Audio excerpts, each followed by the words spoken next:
എല്ലാവർക്കും സുഖമാണെന്ന് വിശ്വസിക്കുന്നു. ഡെയിലി അപ്ഡേറ്റിലേക്ക് എല്ലാ ആളുകൾക്കും സ്വാഗതം. നാളെ ജൂൺ 20-ാം തീയതിയും തുറന്നുള്ള ദിവസങ്ങളിലും നിങ്ങൾ ശ്രദ്ധിക്കേണ്ട വളരെ പ്രധാനപ്പെട്ട കാര്യങ്ങളാണ് ഈ ഒരു വീഡിയോയിൽ വ്യക്തമാക്കുന്നത്.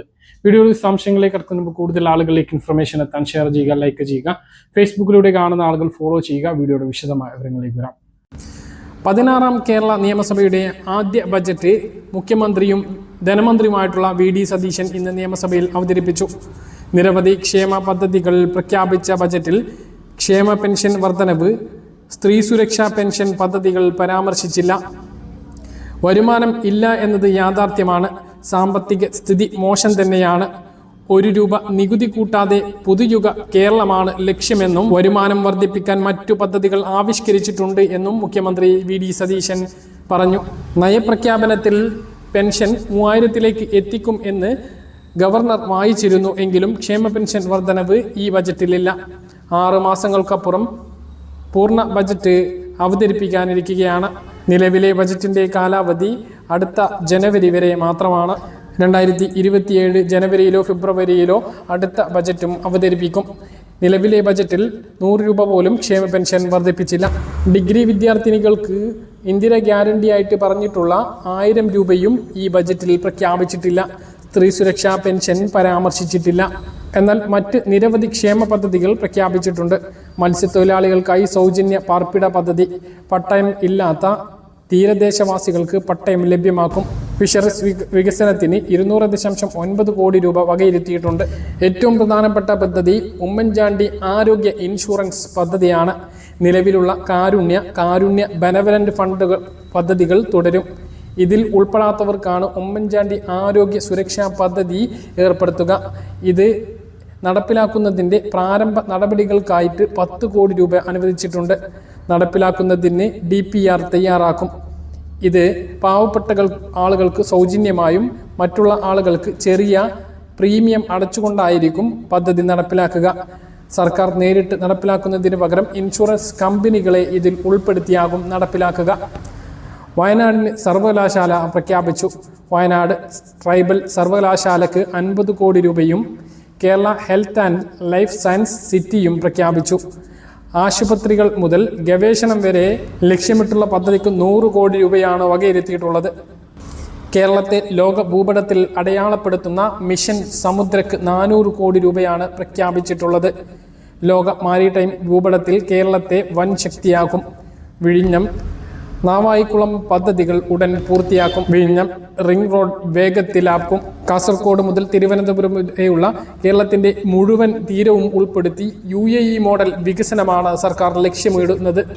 ഇതിന് സ്വകാര്യ നിക്ഷേപങ്ങൾ സ്വീകരിക്കും. വ്യവസായികൾ ഇതിനെ സ്വാഗതം ചെയ്തിട്ടുണ്ട്. കേരളത്തെ ഏറ്റവും മികച്ച നിക്ഷേപ സൗഹൃദമാക്കുക എന്ന ലക്ഷ്യത്തിന് വേഗത നൽകുന്ന ബജറ്റാണിത് എന്ന് MA യൂസഫ് അലി പ്രതികരിച്ചു. ഭൂപരിഷ്കരണം 2.0 നടപ്പിലാക്കും.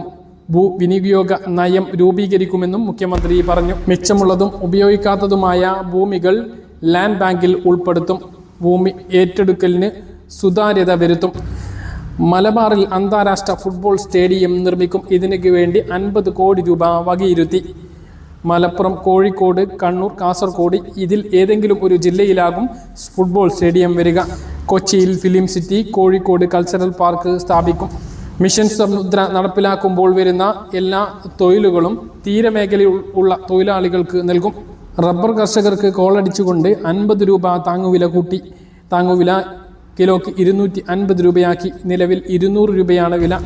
സ്വകാര്യ ബസ്സുകളുടെ 3 മാസം കൂടുമ്പോഴുള്ള നികുതി പകുതിയായി കുറച്ചു. 10 ലക്ഷം രൂപയ്ക്ക് താഴെയുള്ള ഇലക്ട്രിക് വാഹനങ്ങൾക്ക് 5% നികുതിയിൽ നിന്നും 3% കുറച്ചു. വയോജനങ്ങൾക്ക് വയോജന വകുപ്പിനോടൊപ്പം നിരവധി പദ്ധതികളും പ്രഖ്യാപിച്ചിട്ടുണ്ട്. വാർദ്ധക്യകാല ചികിത്സയ്ക്ക് സൗജന്യമായിട്ടുള്ള സേവനം നൽകുന്നതിന് ആവശ്യമായിട്ടുള്ള നടപടികളും സ്വീകരിക്കും. ഇതിന് വാളണ്ടിയർമാരെ ഒരുക്കുന്നതിന് മെഡിക്കൽ കോളേജുകളിൽ 6 മാസത്തെ അശ്വകാല കോഴ്സുകൾ ഏർപ്പെടുത്തും. സർട്ടിഫിക്കറ്റോട് കൂടിയുള്ള കോഴ്സുകളായിരിക്കും ഇത്. സംസ്ഥാനത്തെ നിരവധി റോഡുകൾക്കും പാലങ്ങൾക്കും തുക വകയിരുത്തിയിട്ടുണ്ട്. മറ്റ് ജനവിഭാഗങ്ങൾക്കും ക്ഷേമ പദ്ധതികൾ പ്രഖ്യാപിച്ചിട്ടുണ്ട്. മഹാത്മാഗാന്ധി തൊഴിലുറപ്പ് പദ്ധതി നടപ്പിലാക്കുന്നതിന് ആദ്യഘട്ടം എന്ന നിലക്ക് സംസ്ഥാന വിഹിതം 1422.60 കോടി ഉയർത്തും. ഗ്രാമസഭയിൽ നേരിട്ട് പങ്കെടുക്കാൻ സാധിക്കാത്ത ഗ്രാമസഭ അംഗങ്ങൾക്ക് ഓൺലൈനായി പങ്കെടുക്കുന്നതിനുള്ള സൗകര്യം ഏർപ്പെടുത്തും. ഉരുൾപൊട്ടലുണ്ടായ വിലങ്ങാടിന് 50 കോടി രൂപ പ്രഖ്യാപിച്ചു.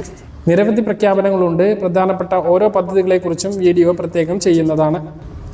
സംസ്ഥാനത്ത് ഇന്ന് സ്വർണ്ണവില കുറഞ്ഞു. ഗ്രാമിന് 335 രൂപ കുറഞ്ഞ് 13,370 രൂപയും പവന് 2,680 രൂപ കുറഞ്ഞ് 1,06,960 രൂപയുമായി. നാളെയാണ് PM കിസാൻ സമ്മാൻ നിധിയുടെ തുക വിതരണം നടക്കാൻ വേണ്ടി പോകുന്നത്. ഉച്ചയ്ക്ക് 2:45 കൂടിയിട്ടാണ് വിതരണ നടപടികൾ ഉണ്ടാവുക. പശ്ചിമ ബംഗാളിൽ പ്രധാനമന്ത്രി കിസാൻ സമ്മാൻ നിധിയുടെ റിമോട്ട് സ്വിച്ച് ഓൺ കർമ്മത്തിലൂടെയുള്ള ചടങ്ങ് നടക്കുമ്പോൾ തന്നെ എല്ലാവരുടെ അക്കൗണ്ടിലേക്കും DBT ട്രാൻസ്ഫർ വഴി 2,000 രൂപ വീതം ക്രെഡിറ്റ് ആയി തുടങ്ങും. 48 മണിക്കൂറിനുള്ളിൽ 95% ആളുകൾക്കും തുക എത്തിച്ചേരുന്നതാണ്. കഴിഞ്ഞ തവണയൊക്കെ പല ആളുകൾക്കും തുക മുടങ്ങിയിരുന്നു.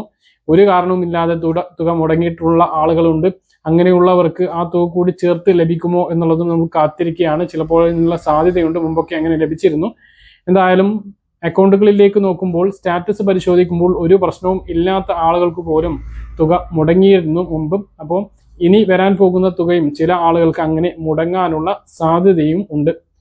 ഇരട്ട PM കിസാൻ സമ്മാൻ നിധി ആനുകൂല്യം സംശയിക്കുന്ന ആളുകളെ ഈ പദ്ധതിയിൽ നിന്നും താൽക്കാലികമായി സസ്പെൻഡ് ചെയ്യും എന്ന് PM കിസാൻ വെബ്സൈറ്റിൽ തന്നെ വ്യക്തമാക്കിയിട്ടുണ്ട്. അതാണ് ഒരു പ്രധാനപ്പെട്ട കാരണം.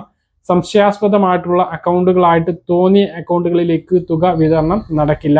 അതായത് നമ്മുടെ അക്കൗണ്ടിൽ യാതൊരുവിധ പ്രശ്നവും ഇല്ല, KYC ചെയ്തിട്ടുണ്ട്, ലാൻഡ് വെരിഫിക്കേഷനും ആധാർ സീഡിങ്ങും എല്ലാം നടത്തിയിട്ടുണ്ട് എങ്കിൽ പോലും തുക വിതരണം തടസ്സപ്പെട്ടേക്കാനുള്ള സാധ്യതയുണ്ട്. മുമ്പ് മാസങ്ങളിൽ കഴിഞ്ഞ 2 മാസങ്ങളായിട്ട് കഴിഞ്ഞ 2 തവണ വിതരണം ചെയ്തപ്പോഴായിട്ടും അങ്ങനെ പല ആളുകൾക്കും തടഞ്ഞു വെച്ചിട്ടുണ്ട്.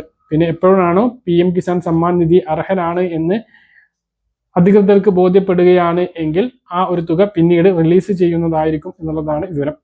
ഈ വിതരണം കഴിയുന്നതോടുകൂടി തന്നെ അടുത്ത സഹായവും നമ്മുടെ സംസ്ഥാനത്തുള്ള 62 ലക്ഷത്തോളം ആളുകൾക്ക് വരികയാണ്.